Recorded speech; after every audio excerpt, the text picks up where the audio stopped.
All right, we're going to do the openings on the internal view of the skull. So we're going to work our way from anterior to posterior through the openings. And again, there is a sheet on Moodle, a little worksheet that you can do that I'll post another video instruction on how to do that. These openings are the toughest part. It's going to help a lot if you know how to landmark them. So, the first opening that we're going to look at is within the lesser wings of the sphenoid. And these are perfectly round holes. There's one on the left, one on the right. And I'm trying to maneuver this so that you can see them from this perspective. These openings come out in the orbit. So I'm going to flip around to the anterior side so you can see my wire as it comes through. So this opening is known as the optic canal. This is where our big optic nerve, which is our second cranial nerve, comes off of our eye and enters the skull going towards the brain, so carrying all of our visual information. So optic canal on the right and optic canal on the left.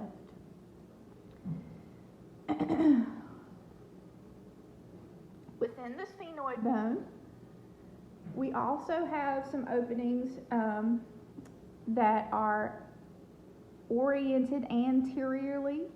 Another one you can see in the orbit, and I'm going to shift forward so that you can see, is a slit-like opening. So our anatomical term for a slit-like opening is a fissure.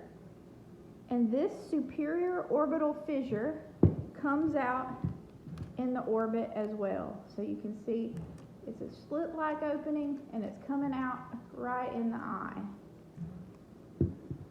And again, that's part of the sphenoid bone as well. In the sphenoid, another opening is called the foramen rotundum.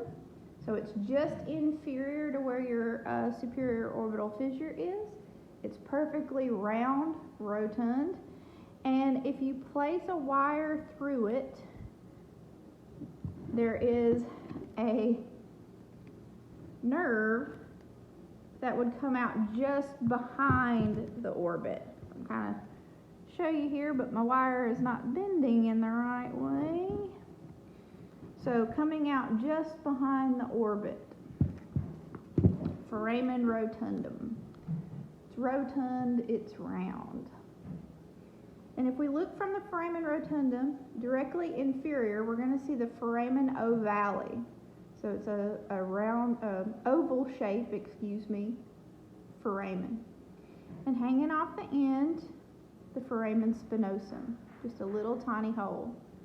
So let's do these four that are very close together again. So superior orbital fissure, foramen rotundum, foramen ovale, and foramen spinosum. Like we mentioned on the inferior view video, there are two junctional holes, or two sets of junctional holes that we look at in this course.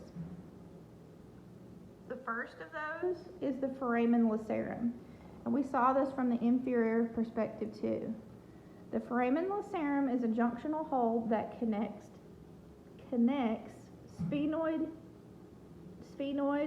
temporal, and occipital bones together.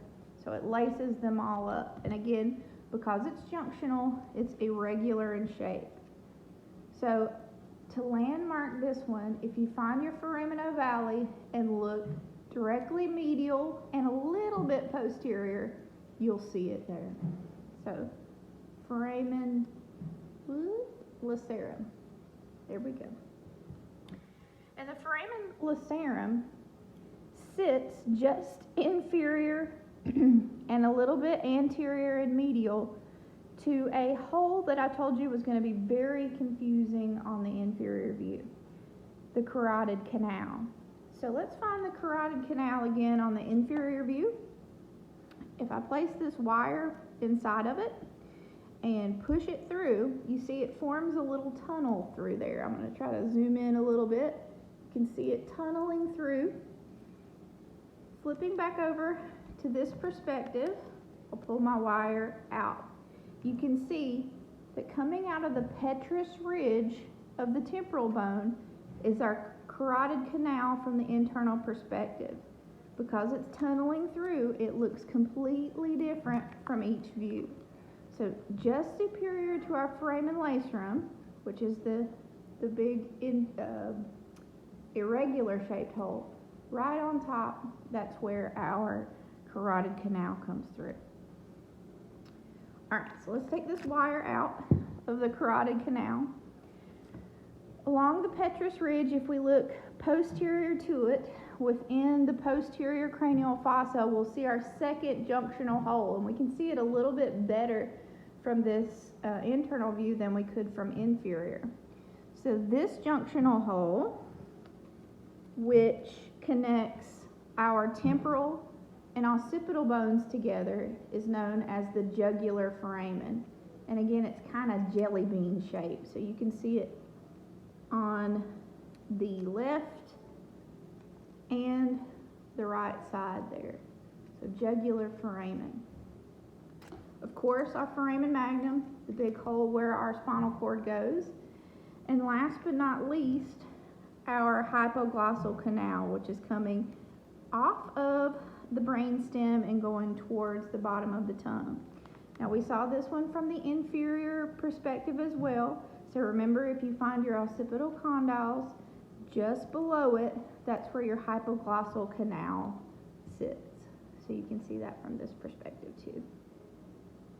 And that's our openings from the internal perspective.